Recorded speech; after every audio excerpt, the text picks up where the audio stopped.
Donc, bienvenue dans People Interview. Merci. En fait, le concept de People Interview, en fait, c'est d'avoir un petit échange, de parler un peu de toi à travers 3 volets. Parler un peu de toi dans le passé, dans l'aspect vraiment tout ce qui est passé, qui tu étais avant. De parler de toi dans le présent, genre qui tu es aujourd'hui, qu'est-ce que tu fais. Et alors de se projeter dans le futur, voir un peu tes aspirations futures, qu'est-ce que tu veux faire dans le futur, qui voudrais-tu être dans le futur. Ok. Et alors conclure par laisser vraiment, on va dire, le résumé, le message de ta démarche, histoire qu'on comprenne un peu qui est la personne avec qui je discute, quoi. Donc, Ça va. pour commencer, simplement, si tu dois te présenter de manière le plus naturelle et le plus bref, comment est-ce que tu te présentes? Ok, enchantée, je m'appelle Kira Maria, j'ai 22 ans, je suis chrétienne, belgo-rwandaise et je suis une créatrice de contenu. D'accord. Et finaliste à Miss Belgique. Maintenant, je le D'accord. précise aussi. Ouais, parce que je vois que tu l'as arboré fièrement. Ah oui. D'entrée de jeu, on se pose la promo question. partout. Ouais, voilà, super. Mais avant de parler de qui tu es maintenant et l'emblème que tu portes, avant de parler de ça, j'aimerais bien un peu parler un peu de ta version petite fille. Comment est-ce que tu étais plus jeune? Ok. Et alors, comment est-ce que tu t'es retrouvée en grandissant à aimer ce que tu es en train de faire? Je vis mon rêve de petite fille. Ok. En fait, vraiment, la ligne directive de ma vie, ça a toujours été la même idée. Ok. C'est juste, plus je grandissais, plus je développais mes projets. Mhm. Donc moi, je suis fille unique, Ok. ce qui fait que j'étais une enfant très créative, je joue seule. Ok. Mais ça m'a pas dérangée, hein. Vraiment, parce que les gens, des fois, quand tu dis fille unique, Ils ils disent, sont un oh, peu... mais Ouais. ouais, Moi, j'ai jamais c'est voulu de ça. frères et sœurs. Non, je voulais un grand frère. Mhm. Quand on m'a fait comprendre que je pouvais pas avoir un grand frère, j'en voulais plus. Et quand on m'a dit que je devais partager mon père si j'avais des frères et sœurs, j'en voulais plus non plus. Ah ouais. J'étais Ok. un peu une fille à papa. Ouais. Mais du coup, j'étais très créative et j'étais très curieuse. Mhm. Ça veut dire que très vite, je me suis intéressée à tout ce qui est journalisme, etc. D'accord. J'aimais bien, dès qu'un truc m'intéressait, j'allais faire des recherches, puis j'allais chez mes parents. Maman, regarde, j'ai appris ça, ou j'allais voir mes copines. Ok. Donc ça a toujours tourné autour de ça et je voulais être une star. Ah, ok. Au début, je savais pas exactement quel type de star, c'est juste que je voulais être une star. Ma signature sur ma carte d'identité, maintenant que je suis majeure, je regrette. C'est genre voulais un autographe. Ok. J'étais en mode, il faut que si je devienne une star, on reconnaisse que c'est... Voilà, j'étais vraiment ok. loin dans mon délire. Et si tu avais vu quelque chose ou tu avais vu quelqu'un à la télé qui t'avait dit j'ai envie d'être comme ça? Ou Pas c'était forcément. vraiment... En Non, fait, ok. Moi, je suis le bébé de la famille. Mhm. De mes cousins directs, je suis la plus jeune. Ok. Et quand je suis avec des gens de ma famille qui ont mon âge, c'est les enfants de mes cousins. Pour te D'accord. dire le décalage qu'on Ouais, a. Ce qui fait que bébé de la famille, vu que je suis fille unique, c'est vraiment moi le bébé. ouais. Ça fait que j'avais beaucoup d'attention. On me prenait tout le temps en photo. Je faisais des Hmm. grands spectacles. Et je pense que j'aimais bien avoir l'attention sur Ah moi. oui, c'est ça. Je pense que c'est ça qui a déclenché D'accord. cette envie de base. Ok. Et alors, comment est-ce que tu étais à l'école avec tes amis et tout? À l'école, j'étais très sociable. Ok. Faut savoir, en primaire, il y avait une petite guerre dans mon école, on sait pas pourquoi. Moi, j'étais en B, c'était la classe sportive. D'accord. Et les A et les C, ils aimaient pas les B. Ok. Du Tu coup, devais gérer un conflit généralisé. en fait, je gérais pas le conflit. Moi, de base, j'étais pas au courant qu'on s'aimait pas parce que j'avais des amis dans toutes les classes. Et puis un jour, on m'a dit, mais tu sais que les A, B et tout, ils s'aiment pas. J'étais en mode, quoi? Du coup, voilà. Généralement, j'étais assez sociable. Et je m'intégrais vite. En fait, j'étais un enfant... Vu que moi, j'étais fille unique, j'avais ce truc de prendre contact avec les autres enfants. Parce que souvent, du coup, mes parents m'emmenaient à des endroits où moi, j'ai pas de frères et sœurs, donc j'ai pas ce truc de je reste dans mon clan. Donc, j'allais vite vers les gens. Dès que je vois un truc qui m'intéresse, ah, tu t'appelles comment? Je peux jouer avec toi? Du coup, Ok, ça tu allait, allais, quoi. ouais. Ça allait. Donc, en fait, tu avais déjà la communication facile, c'est ça Ouais, qu'on va voilà. dire. Ok.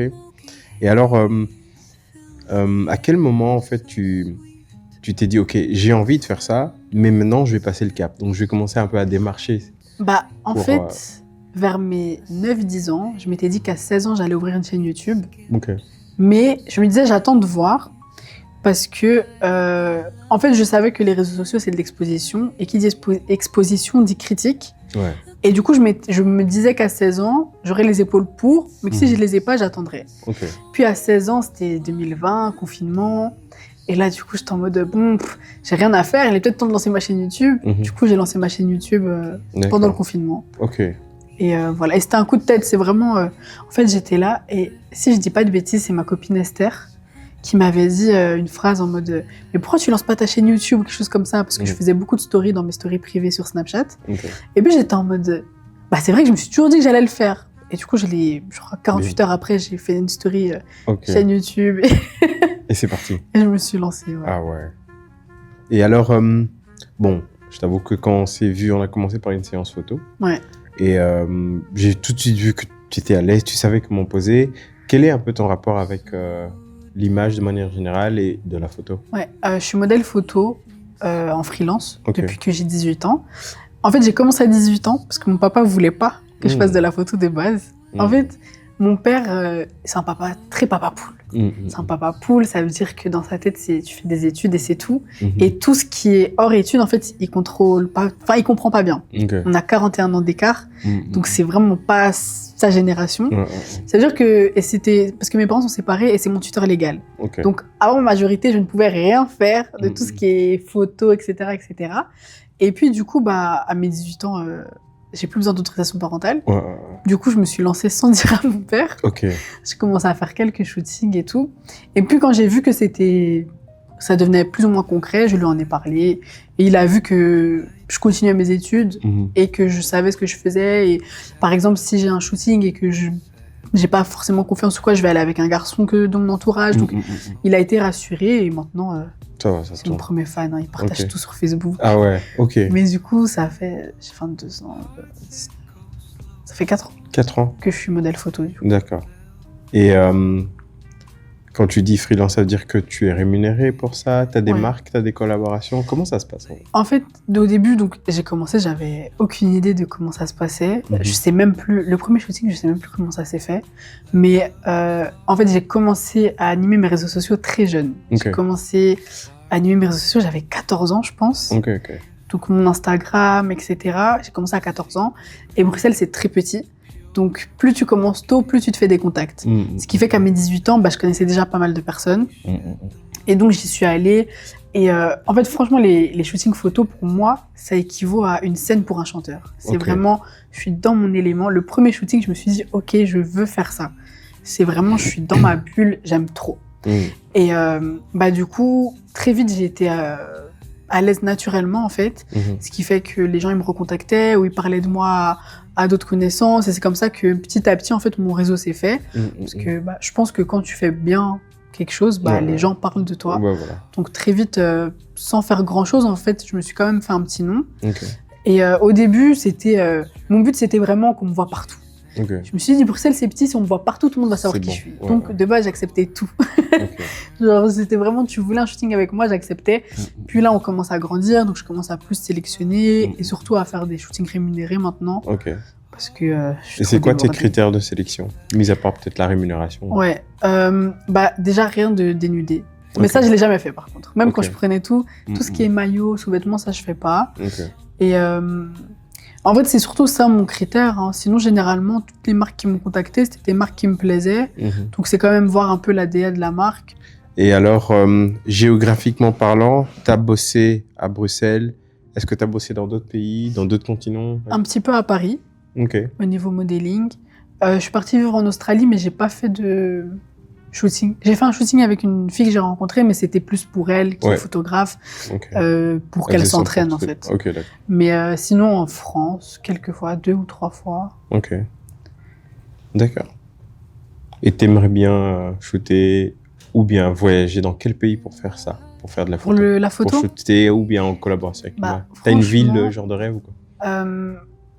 Je pense que quand j'aurai fini l'étape de Miss, donc tout sera derrière. Si Dieu le veut, je vais jusqu'à Miss Univers. Très bien. On te le souhaite. Mais une fois que vraiment tout ça c'est fini, moi j'aimerais bien me développer en France et en Angleterre, principalement. D'accord. Ok. Pourquoi la France? Pourquoi l'Angleterre? Déjà parce que c'est pas trop loin. Ah, ok. Pas loin de la famille et tout. Après, si j'ai des opportunités dans d'autres pays, pourquoi pas. Mais la France, c'est à côté.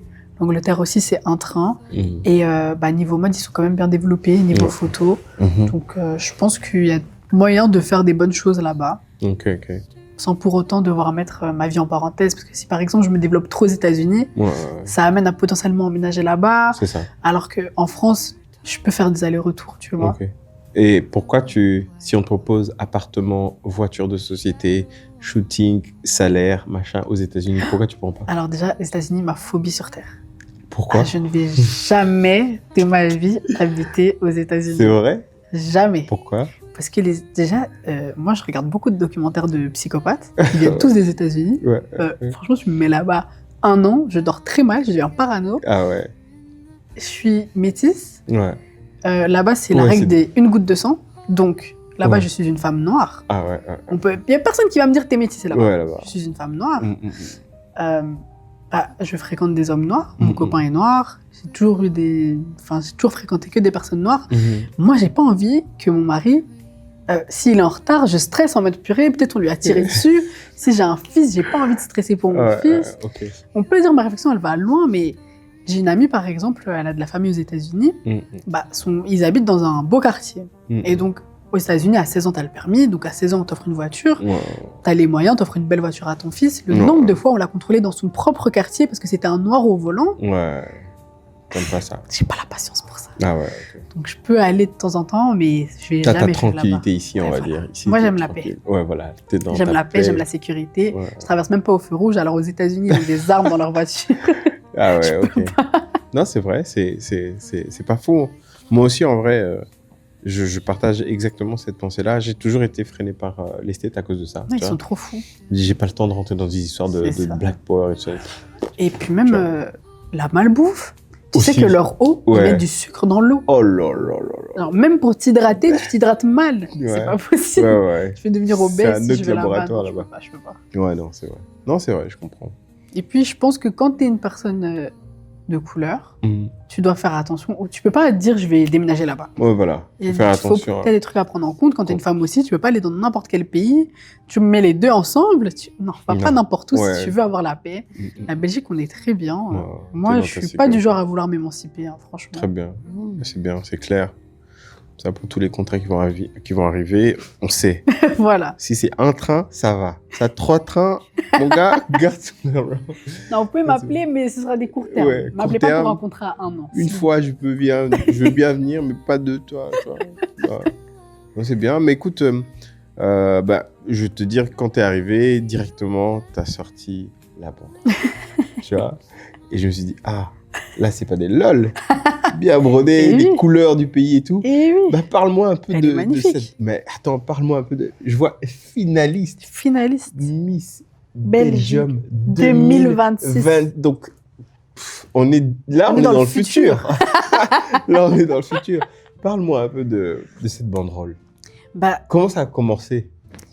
En Qu'est-ce fait, que tu as fait pour avoir cette banderole sur toi? il faut savoir que tous les projets que j'entreprends commencent de mon enfance. Ouais.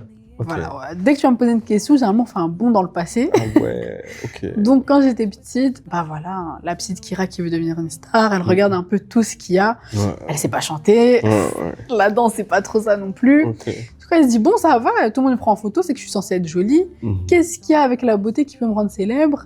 L'acting, ça demande beaucoup d'efforts. Et puis, je me dis, les Miss, moi, j'aime bien être prise en photo. Qu'est-ce que ça consiste? Du coup, je commence à m'intéresser. Et du coup, je garde ça en tête. Et toutes mes tantes, oh, Kira, tu dois être Miss, tu dois être Miss. Vraiment, je pense qu'elles ont aussi fait pousser ça. Ma tante Indro, si elle passe par là, elle l'avait dit quand je suis passée finaliste. Elle a dit, je t'avais dit que tu serais Miss et tout, vraiment. Mon père, il supportait pas. Alors, dès qu'on disait ça, il disait, ah non, Kira, elle sera pas Miss et tout. Mais au final... La famille est emportée. Au final, c'est le premier à voter. Hein. Ah, bah oui, voilà. À un moment, il s'est dit, OK, je vais pas bloquer Voilà. la destinée. OK. Mais du coup, en grandissant, moi, j'ai cru que je pourrais pas l'être parce que du coup, je fais 1m64 et que quand tu regardes les critères de Miss France, c'est 1m70. Et en fait, je m'étais alignée en me disant que Miss France, c'est partout la même chose. Ouais. Mais Dieu fait bien les choses. Je suis née en Belgique. Et en Belgique, il n'y a pas de critères de taille, il n'y a pas de critères de poids. OK. Et j'ai d'ailleurs fait pousser mes recherches parce que je me suis dit, peut-être qu'ils disent ça, mais qu'au final, ils vont juste pas me sélectionner au bout d'un moment et tout. Il y a une des Miss qui avait gagné qui faisait 1m62. J'étais en mode, elle est plus petite que moi. Ah ouais, donc dès que tu as vu possible. l'information, tu t'es dit, c'est possible, on y va, C'est on se met ça. au sérieux. OK, d'accord. Et en fait, j'ai juste attendu, parce que quand j'étais plus jeune, c'est vraiment il y a 1 an ou 2, quoi. En fait, j'étais pas aussi sûre de moi sur le fait que je voulais rester en Belgique toute ma vie. Ok. Et le papa de ma meilleure amie, il m'appelle l'aventurière. J'étais vraiment en quête d'aventure. Et tant que j'étais pas sûre que j'allais vraiment rester là, que mes projets allaient pas se bâtir en Belgique, je me disais, je vais pas encore m'inscrire. Ok. Parce que j'étais très instable. Pas mentalement ou quoi, mais vraiment dans le sens où demain, tu me dis, Kira, viens, on va à Londres. Bam, je vais à Londres avec toi, je prends un billet sans retour, il n'y avait pas de souci. Du coup, je me suis dit, tant que j'ai pas ce truc de là, je reste en Belgique, je vais pas m'inscrire. Et j'ai fini les secondaires et j'ai fait une année sabbatique. Et je me suis dit, année sabbatique, je vais pas rester en Belgique. C'est trop. Rester 1 an en Belgique, travailler, enfin voilà, autant aller à l'école. Et du coup, je réfléchissais et le pays de rêve, selon moi, à cette époque, c'était l'Australie. C'était vraiment le pays que je voulais visiter. Mais c'est 21 heures de vol. Donc, tu vas pas là-bas pour 10 jours, quoi. Du coup, je me suis dit, en vrai de vrai, année sabbatique, autant aller en Australie. J'ai pris un billet sans retour. Je suis partie en Australie. L'Australie m'a mis une leçon de vie. Je suis retournée en Belgique. Je me suis inscrite à Miss Belgique. Ah ouais. Ok. Et qu'est-ce qui s'est passé en Australie? En fait, l'être humain est un éternel insatisfait. Ça veut dire que moi, avant de partir en Australie, j'ai toujours vécu chez mes parents. Mes parents m'ont toujours donné beaucoup d'amour. J'ai manqué de rien. J'ai jamais rien payé. Même mon Netflix, c'est ma maman qui le paye. Spotify, c'est ma maman qui le paye. Alors vraiment, être chez mes parents, c'est très bien. Mais comme l'humain est un être insatisfait, moi, depuis mon plus jeune âge, dès que je suis majeure, je quitte la maison. Et du coup, une fois que j'ai eu mon CVSS et que je faisais mon année sabbatique, je me suis dit, autant partir en Australie et vivre seule. J'ai vu c'était quoi vivre seule. Au bout de 5 mois, j'ai appelé mon père, j'ai dit, papa, je vais revenir en Belgique et je reste vivre chez toi jusqu'à ce que je me marie. Voilà, il était prêt à me payer le billet de retour. Ah, mais c'était le plus bel appel de sa vie, je pense. Ouais, il s'est dit, mais moi, en fait, déjà, il faut savoir que l'Australie, c'est un autre système que la Belgique. Tu dois payer ton loyer toutes les semaines. Quand j'étais en Australie, je suis partie en vacances à Bali 10 jours, j'ai dû réfléchir à 2 semaines de loyer. Comment putain. Voilà. Ah, ouais. En fait, au début, quand je suis venue, je payais avec des euros, vu que j'avais pas encore de travail et tout, et je me disais, oh, c'est pas cher, parce que le dollar et l'euro, ils sont pas équivalents. Mais une fois que tu as un salaire australien, là, d'un coup, ça devient cher, tu vois. Tu réfléchis pas comme quand tu payes en euros. Je dois payer tout ça avec ça. Parce que du coup, par exemple, mon loyer, c'était $550. T'entends 550, tu te dis c'est énorme. Sauf que quand tu convertis en euros, ça doit être 300, 400 quelque chose. Du coup, au début, quand tu payes en euros, tu te dis ça va. Mais quand d'un coup, ton salaire, c'est 1006 les 2 semaines et que tu dois payer 550 par semaine, ça devient beaucoup, tu vois. Ça devient beaucoup. Et puis, tu dois payer le loyer, l'électricité, l'abonnement téléphonique, les courses. Ça coûte cher de faire les courses. Mes premières courses, c'était juste des trucs pour nettoyer ma maison. $90. 70 euros. Pour nettoyer ma maison. Attends. Là, t'es rentré dans la vie adulte. T'as commencé à voir les frais et tout. Et tu t'es dit, mais je vais pas m'en sortir, je vais surtout pas tenir, c'est ça? Ça m'a choquée. Après, Dieu merci, j'avais des amis de Bruxelles qui étaient aussi en Australie, donc on a fini par faire une coloc. Ok. Petite dédicace à Soso et Huss, s'ils passent par là. Mais du coup, là, ça m'a vraiment enlevé un poids. Parce que du coup, le loyer, il était divisé par 3. Et puis, eux, c'est des Marocains, donc ils ont vraiment la mentalité, la femme paye rien. Donc, si on mangeait dehors, je payais pas, ils payaient les courses. Là, vraiment, j'avais la belle vie. C'est là que je me suis dit, OK, faut que je trouve un mari. Ah ouais. Je t'ai dit, c'est ça la vie de femme. Mais vraiment. Avec un bon mari. Voilà. Là, je me suis dit... J'ai jamais voulu être un homme, mais là, je me suis encore plus dit « Ah, mais Dieu merci, je suis une femme. Ça ne m'intéresse plus. Voilà. Moi, je reste chez mes parents. J'ai de la chance. Mes parents, ils me donnent beaucoup d'amour. Ils ne sont pas du tout toxiques. Ils payent tout. Que demander de mieux? Là, je reste chez mes parents et j'économise. Ça, c'est vraiment ma résolution. Mais je regrette pas du tout. Parce que c'était une expérience. Voilà. Et ça t'a permis de... Ça m'a vraiment permis de comprendre parce que justement, avant, j'avais pas du tout ce discours. Avant, j'étais en mode femme indépendante. Moi, je veux vivre seule. Dès que je peux, je quitte la maison. Rien du tout. Et j'ai vraiment réalisé la chance que j'avais.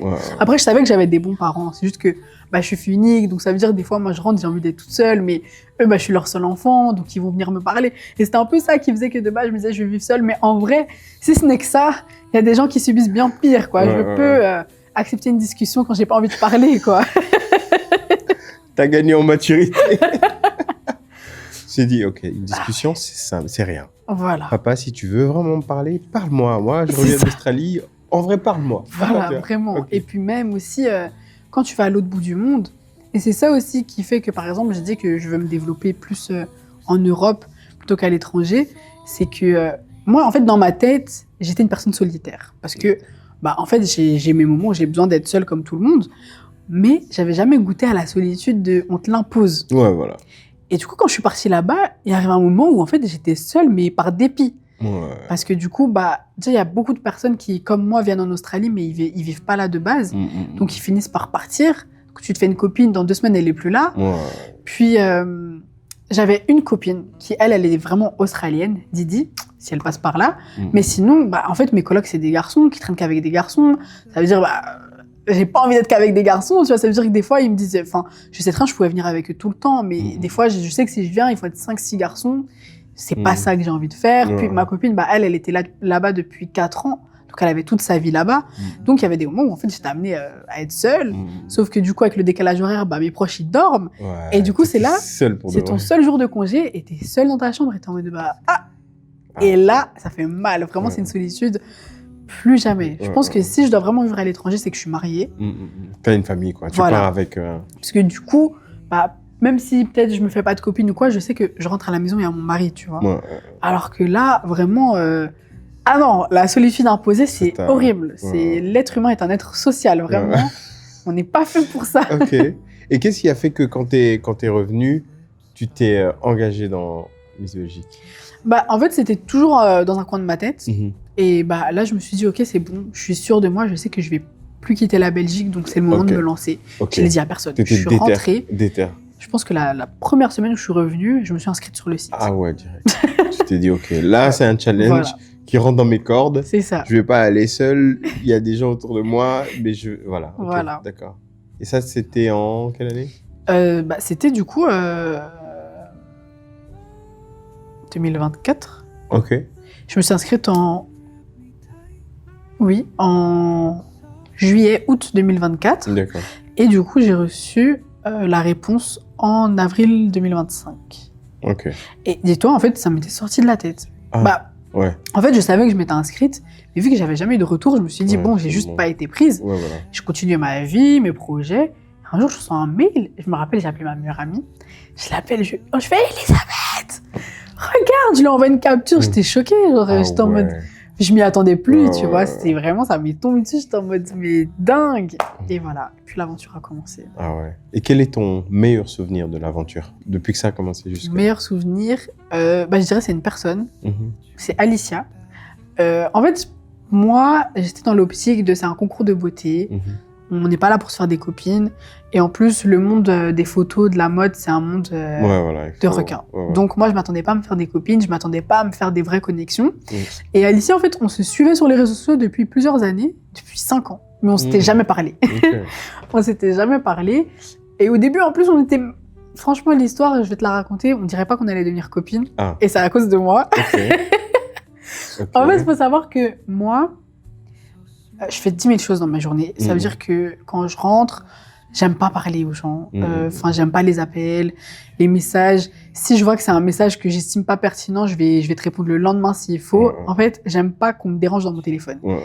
Et si tu regardes mon téléphone, je parle toujours aux mêmes personnes. Et si c'est pas les personnes de base, c'est que c'est un truc pro. Alors, je suis pas du genre à prendre des nouvelles ou quoi. C'est toujours les trois mêmes personnes et voilà. Et du coup, quand quelqu'un avec qui je parlais jamais m'envoie un message, en fait, tu me stresses, qu'est-ce qui se passe, tu vois.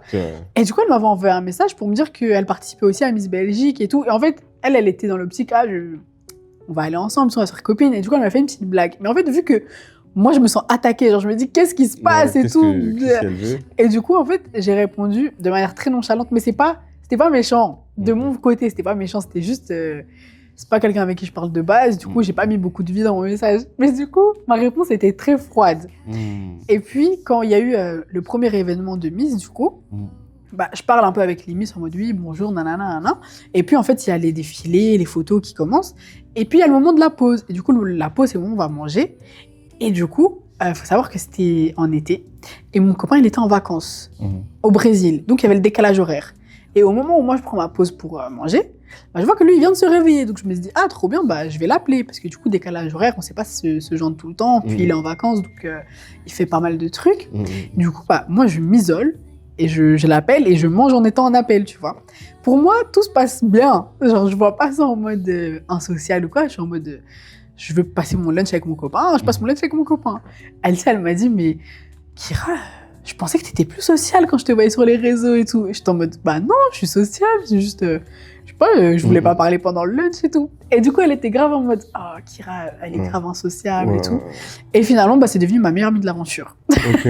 Elle est venue t'en parler ou On en a parlé après. Ah, en fait, ok. il y a eu une deuxième sortie après, c'était à Plopsaland. Et du coup, bah, là, j'étais pas du tout sur mon téléphone, j'étais en mode ok, activité. Parce qu'en fait, la première activité, c'était un défilé. Ce qui fait qu'en fait, tu cours un peu partout. Et le seul moment de pause, bah, moi, personnellement, quand tu essaies de je préfère rentabiliser, rester en fait, avec mes proches. Ouais, voilà. Tu vois, clairement, c'était la première fois que je voyais toutes ces filles. Je me suis dit, entre passer un appel avec mon copain et rester avec des filles que je connais pas, je préfère passer du temps avec mon copain, tu vois. Et je sais que pour des gens, ça va être un peu, elle est insociale, mais moi, quand mes batteries sociales, elles sont mortes, bah, j'appelle mes proches. C'est eux qui vont les rebooster. Et je sais que si j'allais être avec elles, j'allais pas passer du plaisir et je voyais pas l'intérêt de me forcer à faire quelque chose que je voulais pas.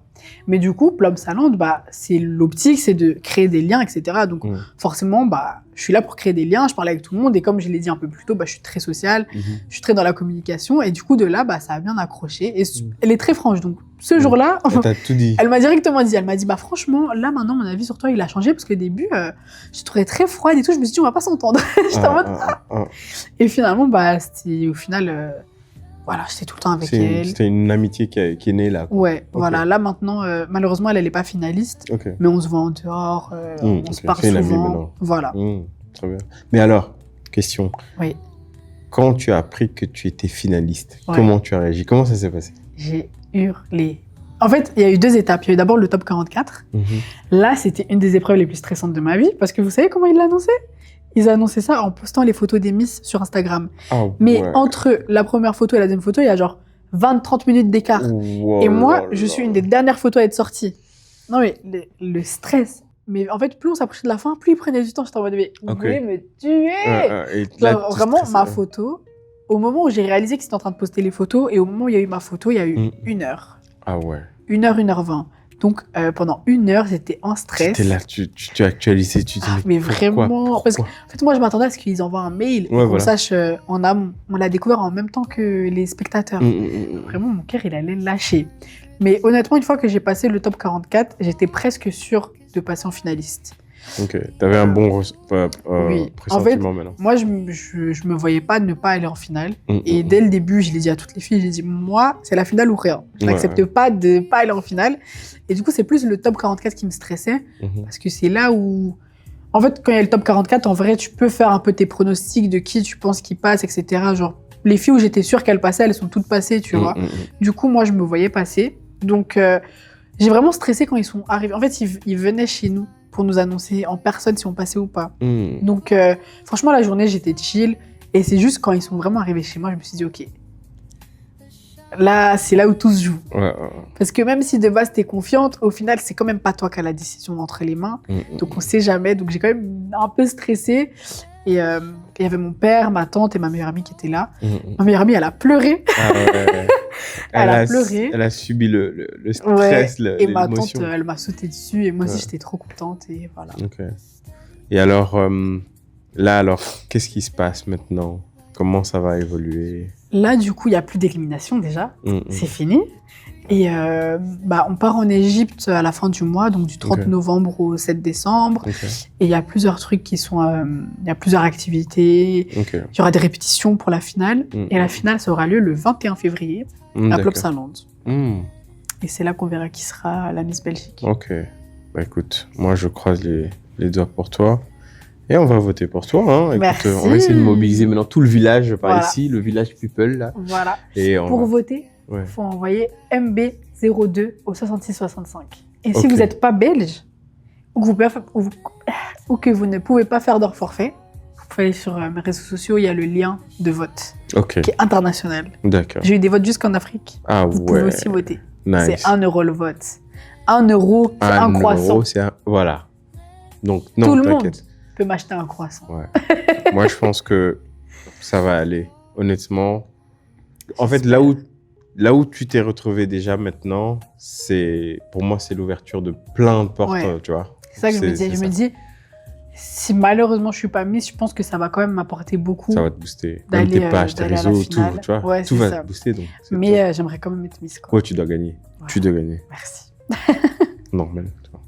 Non, allez, félicitations déjà pour la personne que tu es maintenant. Merci. Et c'est super intéressant en fait de voir. Enfin, moi en tout cas, la recherche que j'ai chaque fois que je rencontre des personnes comme ça, c'est de voir un peu comment est-ce que soit le destin agit ou bien quelle est la force que la personne développe pour y aller et surtout par quelles expériences, tu vois. Donc, toi, j'ai vu l'Australie, là, c'était le gros baptême, mais ça t'a permis, en fait, je sais pas, t'es revenu et t'es passé à l'action, en fait. Ouais. Peut-être que si t'étais ici, t'allais peut-être, tu vois, ça allait peut-être pas, Non, je pense pas se passer. Donc, non, c'est super bien comme expérience. Ouais. Et maintenant, ma question, c'était, projetons-nous sur le futur. Comment est-ce que tu te vois dans 5 ans, dans 1 an, dans 10 ans? Qu'est-ce que tu veux être? Alors, il faut savoir un truc. Ouais. Bon, je travaille dessus, Mhm. mais il faut savoir que depuis que je suis petite, moi, j'ai besoin de me projeter. Mhm. J'ai besoin de savoir où je vais. Mais je calme un peu ça parce qu'avant, je pouvais frôler la crise d'angoisse si j'arrivais pas à me projeter. Genre, Ah ouais. Quand ça se passe pas. la petite de 12 ans qui se projette jusqu'à ses 50 ans, genre, la folle du bus. Okay. Mais là, ce que j'essaie de limiter déjà, c'est un peu les chiffres. Je me dis, ok, je sais où je veux aller. Après, Dieu, c'est lui qui choisit le temps. Okay. C'est lui qui choisit le timing. Mais j'ai quand même mes petites idées un peu de où je veux aller. Dans 1 an, moi, je me vois être Miss. Voilà. Une fois que... Franchement, je vais te donner mon parcours de vie parfait. Et si Dieu le veut, il se réalisera. Moi, je deviens Miss Belgique en février. Puis, je fais Miss Univers l'année d'après. Miss Univers, je veux pas forcément gagner Miss Univers, mais je veux être dans le top 5. Si je gagne, tant mieux. Et si je suis dans le top 5, je serais vraiment super satisfaite. Une fois que le monde des Miss est fini, que l'aventure Miss est finie, je me développe à Paris et en Angleterre pour tout ce qui est modèle photo, etc. Et en parallèle, niveau carrière, moi je veux devenir journaliste depuis que je suis petite. Là, je fais des études en communication à l'IEX pour faire un master en journalisme. Je travaille avec le Média Boule un peu. Je travaille avec d'autres médias auparavant.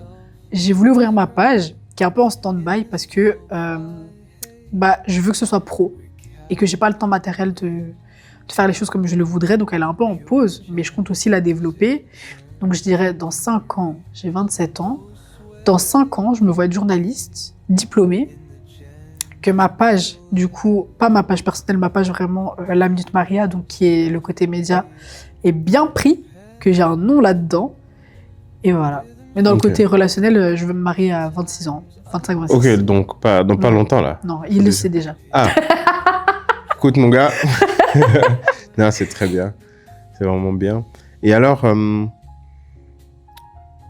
allez, on va dire maintenant de manière plus idéologique, vraiment de manière plus large. Qu'est-ce que tu veux qu'on retienne de ta démarche ou quel est le message que tu veux... Si aujourd'hui, tu avais 1 minute et un micro, un super micro qui fait que tout le monde entier peut écouter ton message. Ok. À travers la personne que tu es devenue, à travers la personne que tu veux devenir, quel est le message qu'on doit retenir de toi? Ouh!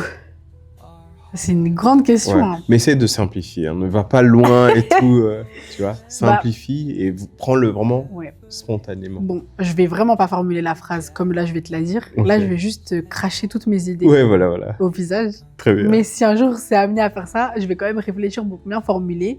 Mais je pense, si c'est ce qu'on retient de ma personne, c'est de 1, que tout est possible à celui qui croit. C'est une phrase qui est dans la Bible et c'est vraiment ma phrase de vie.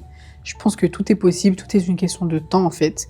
Que vraiment, faut jamais croire que si quelqu'un te dit que c'est pas possible, c'est que ses ambitions à lui sont limitées en fait. Pour moi, si tu pries et que tu travailles, tout va se réaliser dans ta vie. Je pense aussi, ça rejoint un peu ce point-là, mais la détermination. En fait, je veux que quand on me voit, ça reflète de la détermination. Parce que c'est ça qui anime ma vie. Et l'acceptation de soi. Il faut savoir, là, je suis tout le temps avec mon afro, c'est fait exprès. Tous les trucs de Miss, je porte mon afro tout le temps. Parce que moi, j'ai eu du mal à accepter mes cheveux quand j'étais plus petite. En fait, L'afro est de plus en plus représenté, c'est très bien. Mais à l'époque où moi j'étais petite, c'était pas du tout représenté. Moi, je suis une petite fille, on m'a fait des défrisages de ma naissance à mes 16 ans, enfin de ma naissance de mes 2 ans, c'est très jeune, jusqu'à mes 16 ans, donc je ne connaissais pas mes cheveux. Quand j'ai coupé mes cheveux, donc à 16 ans pour la première fois, je m'attendais à avoir des cheveux de métis curly, qui est la forme la plus représentée pour les métis. Et bah du coup, moi j'ai des cheveux comme ça, tu vois, ça n'a rien à voir. Je savais pas comment m'en occuper. Quand je les ai coupés, je voulais pas que ça ressemble à ça, tu vois, mais ils s'aplatissent pas. Et du coup, ça me frustrait. Du coup, je les attachais. En fait, tu as fait connaissance avec ta chevelure à 14 ans. 16 ans. Ouais. Avant mes 16 ans, je savais pas à quoi ressemblaient mes cheveux. Alors, j'avais toujours des cheveux lisses ou abîmés, tu vois. Donc, j'ai vraiment fait ce travail-là à 16 ans, mais c'est pas facile d'apprendre à s'aimer à 16 ans quand c'est quelque chose de nouveau qui apparaît sur toi, tu vois. Et en fait, voilà, j'aimerais qu'une petite fille qui a des cheveux afro, crépus, elle puisse se retrouver et se trouver belle, tu vois. Alors, c'est pour ça que mon afro, je le mets partout, parce que je pense que c'est un de mes meilleurs atouts d'ailleurs. Je pense que si je suis aussi loin, c'est en partie grâce à mon afro. Et je veux qu'en fait, si une petite fille a des cheveux comme moi, qu'elle apprenne à s'accepter. Parce qu'en plus, les métisses, on va les stéréotyper avec un type de cheveux. Mais toutes les métisses n'ont pas ce cheveu-là, tu vois. Par exemple, en 2017, il y avait la Hera, les métisses curly blondes et tout. Et du coup, on a stéréotypé les métisses avec ces types de cheveux-là. Mais c'est pas ça la réalité. Parce qu'au final, les métisses, c'est un mélange de deux cultures. Donc ça veut dire qu'on a pris ma maman qui a des cheveux lisses, on a pris mon papa qui a un afro, on en a fait un enfant. Ça peut pas sortir. Tous les métis peuvent avoir des cheveux comme ça, tu vois. Même tous les blancs n'ont pas les mêmes cheveux, tous les noirs n'ont pas les mêmes cheveux. Comment tous les métis pourraient avoir les mêmes cheveux? Donc, c'est vraiment mettre ça en avant, tu vois, normaliser l'afro, parce que même dans la communauté africaine, c'est pas forcément normalisé. Moi, des fois, mes tantes elles me demandent pourquoi je fais ça avec un afro, c'est mes cheveux naturels, tu vois. Est-ce que tu demandes à une blanche pourquoi elle fait ça les cheveux lâchés? Non, c'est la même chose. Donc vraiment l'acceptation de soi, parce qu'au final. Ta différence fait ta force. Moi, c'est ma force dans ce concours, c'est mon afro et c'est ça qui me différencie des autres. Et voilà. Top. C'était plus d'une minute, mais... Ouais, non. Là, voilà, t'as touché, je pense, que l'essentiel. Et moi, je l'ai vu tout de suite dans les photos. Ta beauté vient de ton afro, tu vois. Donc, du coup, t'es vraiment allé dans l'essentiel. Et ça, c'est super. Et c'est un super message parce que, voilà, si on doit rentrer dans le sujet capillaire dans la communauté africaine ou autre, tu vois, il y a beaucoup de personnes qui ne s'assument pas à cause de je sais pas quoi. Donc, le fait de partager ça, c'est bien. C'est un message hyper fort. Et en tout cas, merci de partager ça. Je voulais juste que tu reprécises ta chaîne YouTube et tes réseaux sociaux. Oui. Comme ça... Du coup, c'est Kira Maria. Okay. Kira avec un Y. Et sur YouTube, c'est Kira Maria. Sur TikTok, c'est Kira Maria avec un tiret. Ou Kira.Maria, j'ai 2 chaînes. Sur Snap, c'est Kira.Maria. Et sur Insta, c'est Kira Maria avec un tiret, je pense. Okay. Kira Maria partout, en fait. Comme Kira ça, c'est Maria. Facile, on est sûr de me trouver. Okay. Et ce sont tes 2 prénoms, du coup? Oui. Ok, très bien. En tout cas, moi, ce fait un plaisir de faire le shooting photo. Et je pense que durant l'interview, à un moment donné, ils vont voir quand même qu'on a fait des shootings photos. Et je suis vraiment très, très content de ton passage ici, dans People Entertainment, pour la People Interview. Et je te souhaite vraiment, vraiment de la réussite, déjà pour les 2 concours de Miss. Je pense que tu auras ta place parmi les 5 de Miss Univers, en ayant déjà gagné Miss Belgique. Amen. Voilà. Amen. Et que ta communication aille de l'avant, que ça devienne un big truc, quoi, tu vois. Ouvre ton émission et on sera là pour te suivre, quoi. Merci beaucoup. On va défendre les sujets qu'il faut et tout. Et grand merci. Merci pour l'invitation. Merci d'avoir regardé. Et franchement, j'ai passé un très bon moment aussi. Donc, pour conclure, Kira Maria, c'est la beauté à travers son afro. Donc, c'est un message hyper fort qui se voit tout de suite d'ailleurs. Donc, il n'y a même plus besoin de parler. C'était Aïnès Christian sur People Interview. Merci. Merci. Top. Merci beaucoup.